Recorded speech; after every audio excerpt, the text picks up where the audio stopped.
All right, let's move on to the New York Giants. They have done a lot of things, and I think the big question for the Giants, it's tough to separate what they did last year in the draft from the moves here, isn't it? I mean, yes, yeah.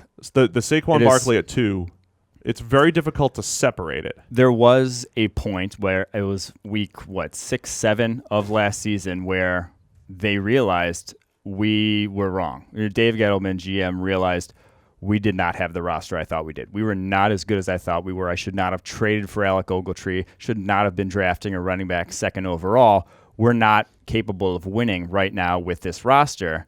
The switch was flipped. They got rid of Damon Harrison, got rid of Eli Apple towards the end of last season, and they have been basically gutting the roster ever since to try and, starting the process, the rebuild process. That's going to be a few-year process, but the thing that still doesn't mesh with that is, why is Eli Manning still a quarterback? If this is a 3-year process, I get that it's you. Well, he has to be. You haven't had a chance to replace him. I was going to say you can cut him at any point in the offseason, but I can see passing on this year's group of quarterbacks class in the first round. You have Kyle Lauletta from a year ago.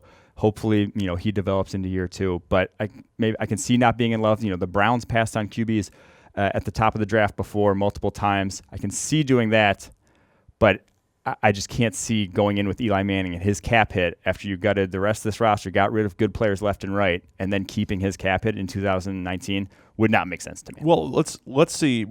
Does Dave Gettleman have the foresight or the idea that, hey, I'm going to be around for the next 4 or 5 years to tank right now? Do you tank right? Do you go in with Eli one more year, not necessarily draft a quarterback with your 2 first-round picks? Maybe you don't reach for a Daniel Jones as they've been linked to a Daniel Jones from Duke. Maybe you don't reach for a Drew Lock in our mind, right? We're not going to necessarily reach for those guys. Get into the Justin Herbert to mix next year. Not that anybody's a sure thing, but just continue to build the roster over this next year.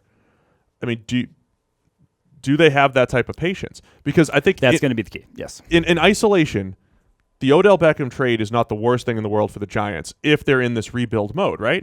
It's a first-round pick, a third-round pick, plus Jabril Peppers, who just 2 years ago was a first-round pick. Who is about a good case scenario for a first-round pick. Yeah. So that on paper, that is probably better than getting a 2019 first and 2020 first in terms of your return.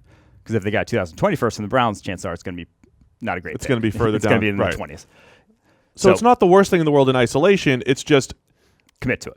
It's just when you have Saquon Barkley last year instead of Sam Darnold, say, if they went Darnold instead, they probably don't trade Odell Beckham. He becomes the key weapon for Sam Darnold instead of the key weapon for Baker Mayfield. And then you start to build, maybe you do still flip Olivier Vernon for Kevin Zeitler, and you're building the offensive line, and you start to build the offense around Darnold. And there's still a defensive build that you need to create, but you're at least a little bit more encouraged on the offensive side. Yeah, I don't, like I said, right now, I don't hate the moves if I'm a Giants fan. This is your best case scenario, is to be bad in 2019. You want to not be a good team in 2019. If you're going to tank, it behooves you to really tank, to really go back and get that number 1 overall pick and have your choice of quarterbacks, that sort of thing. But don't now go fill out the back of your roster with free agents. Ruin your compensatory pick that you're going to get from Landon Collins. Don't do that if you're going to have this long-term vision. Just let it be bad for a while.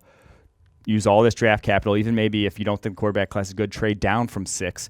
Gain more first-rounders, gain more second-rounders. Whatever you get back from that, gain as many picks as you can because there's needs every single place on the roster. But I do agree with keep the offensive line. Try to improve that first so that when the quarterback gets in there, he's not running for his life. You're not scarring this guy right away. He has the best situation to succeed. And it could be Dwayne Haskins at 6. It could still be Dwayne Haskins at 6, which I think if he's there, I'd take him at 6. And then he's a guy I think that does need a really good offensive line. Struggled mightily under pressure. I don't think he handles it all that well. Improved a little bit down the stretch last year. But if it is Haskins, you start the rebuild around him. I want to steal Sam's thoughts, though, that I think he tweeted out, too, and we talked about here in the office. If you look at Dave Gettleman's high-end moves over the last 2 years, he's made a power move for a running back at number 2 overall, traded for a guard, and traded for a safety and some draft capital. 3 of the least valuable positions. Safeties depends on the role, right? But yes. they're on the lower end of the value spectrum.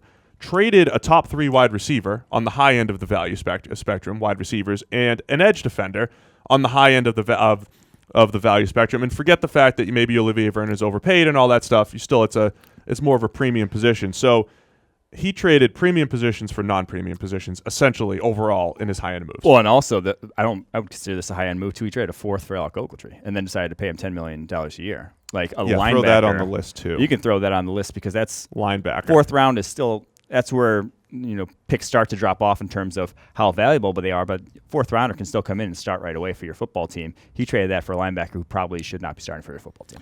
Here's what we need to do. We won't do it here on this podcast. We'll do a separate video. We'll get in the war room, Mike, and we will rebuild the Giants roster. That's a great. We'll say we've got the 6th pick, we've got the 17th pick. Here's who we're targeting. Here's what we'll do in free agency. Here's how we're going to keep our compensatory picks. We'll give a little 3-year plan. We'll do that. That sounds maybe later I would in the love week to. or next week. I'd love to. In the coming weeks, keep an eye on that.